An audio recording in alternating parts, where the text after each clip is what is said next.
ಇವತ್ತು ಕೋಲಾರ ಚಿಕ್ಕಬಳ್ಳಾಪುರ ಜಿಲ್ಲೆಯ ಮತ್ತು ಬ್ಯಾಂಗ್ಳೂರ್ ರೂರಲ್ ಜಿಲ್ಲೆ ಹೊಸಕೋಟೆ ದೇವನಹಳ್ಳಿ ನೆಲಮಂಗಲವರೆಗೂ ಆಮೇಲೆ ಚಿಕ್ಕಬಳ್ಳಾಪುರ ಕೋಲಾರ ಅಂದ್ರೆ ನಾವು ಇವತ್ತು ಬೇರೆ ಜಿಲ್ಲೆ ಅಂತ ಅನ್ನೋದಿಲ್ಲ.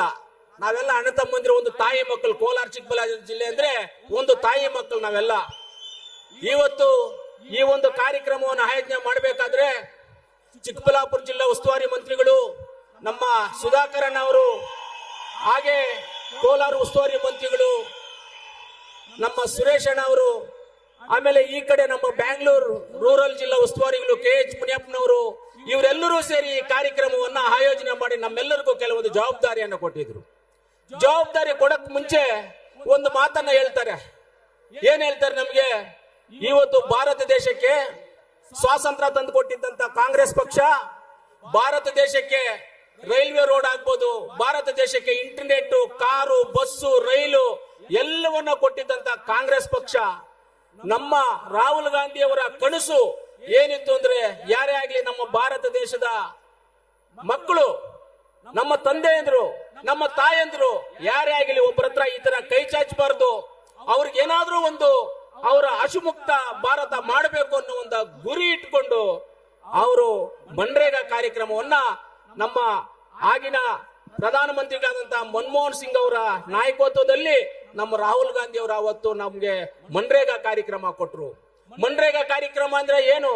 ನಮ್ಮೂರಲ್ಲಿ ಗ್ರಾಮ ಸಭೆ ಮಾಡಿಕೊಂಡು, ನಮ್ಮ ಪಂಚಾಯತಿನಲ್ಲಿ ಗ್ರಾಮ ಸಭೆ ಮಾಡಿಕೊಂಡು ಏನು ಕಾರ್ಯಕ್ರಮಗಳು ಮಾಡಬೇಕು, ಯಾವ ರೀತಿ ಮಾಡ್ಕೋಬೇಕು ಅನ್ನೋದನ್ನ ಒಂದು ಪಟ್ಟಿಯನ್ನ ಮಾಡಿಕೊಂಡು ಅದರ ಮುಖಾಂತರವಾಗಿ ನಾವು ಕೆಲಸ ಮಾಡಕ್ ಹೋಗ್ತಾ ಇದೀವಿ. ಆದ್ರೆ ಆವತ್ತು ಇವತ್ತು ಏನು ವ್ಯತ್ಯಾಸ ಅನ್ನೋದಕ್ಕೆ ನಾನು ಹೇಳಕ್ ಇಷ್ಟಪಡ್ತೀನಿ. ಆವತ್ತು ಮಾಡುವಂತ ಕಾರ್ಯಕ್ರಮಗಳು ಎಷ್ಟೋ ಜನ ರೈತರಿಗೆ ಹೆಣ್ಮಕ್ಳು ಕೊಡ್ತಾ ಇರಲಿಲ್ಲ ಮದುವೆಗೆ.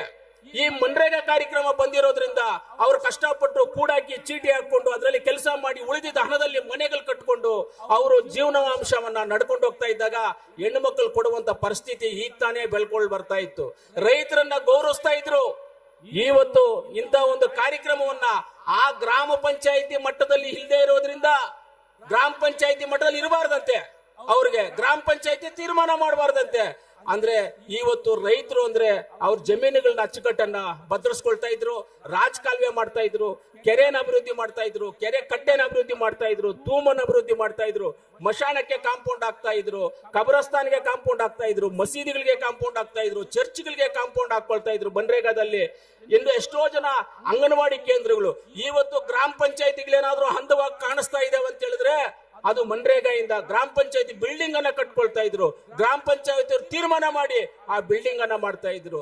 ಎಷ್ಟು ಅಂಗನವಾಡಿ ಕೇಂದ್ರಗಳು ಮಾಡಿದೀವಿ ನಾವೆಲ್ಲ, ಎಷ್ಟು ಅಂಗನವಾಡಿ ಕೇಂದ್ರಗಳು, ಎಷ್ಟು ಶಾಲಾ ಕಾಂಪೌಂಡ್ಗಳು, ಹಾಸ್ಟೆಲ್ ಕಾಂಪೌಂಡ್ಗಳು, ಶಾಲಾ ಕಾಲೇಜುಗಳಲ್ಲಿ, ಹಾಸ್ಟೆಲ್ಸ್ ಅಲ್ಲಿ, ಅಂಗನವಾಡೀಸ್ ಅಲ್ಲಿ ಎಷ್ಟು ಮರ ಗಿಡವನ್ನು ಬೆಳೆಸಿದೀವಿ ನಾವು, ಪ್ರಕೃತಿಗೋಸ್ಕರ ಮಾಡೋ ಗಿಡವನ್ನು ಬೆಳೆಸಿದೀವಿ.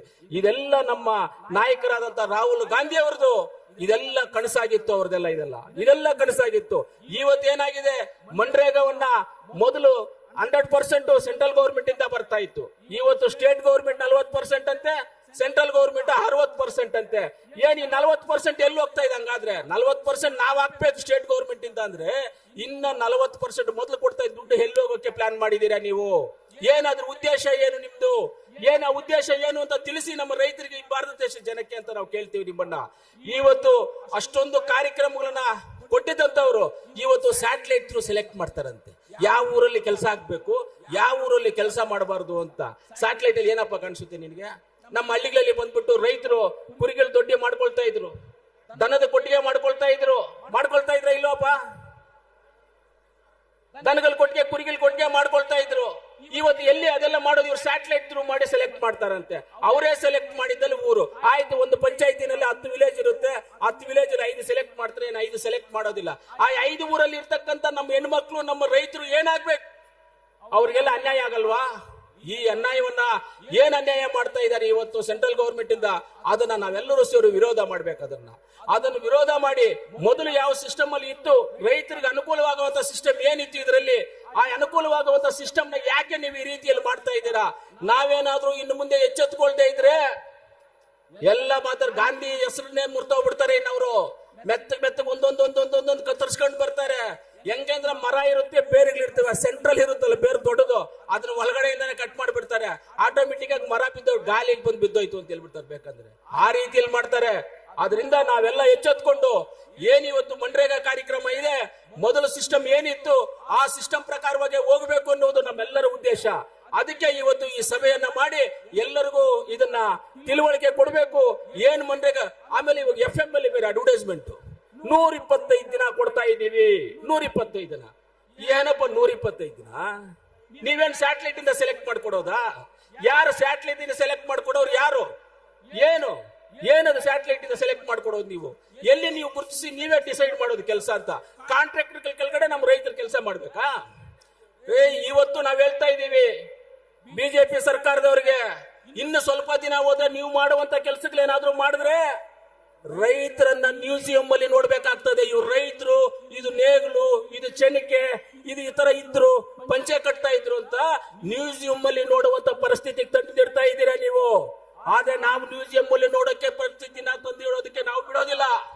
ನಾವೆಲ್ಲರೂ ರೈತರನ್ನ ಹೊಲದಲ್ಲೇ ನೋಡ್ಬೇಕು, ರೈತರನ್ನ ಗ್ರಾಮದಲ್ಲೇ ನೋಡ್ಬೇಕು, ರೈತರ ಕೈಯಲ್ಲೇ ನೇಗಿಲು ನೋಡ್ಬೇಕು, ರೈತರ ಕೈಯಲ್ಲೇ ಎತ್ತುಗಳು ನೋಡ್ಬೇಕು.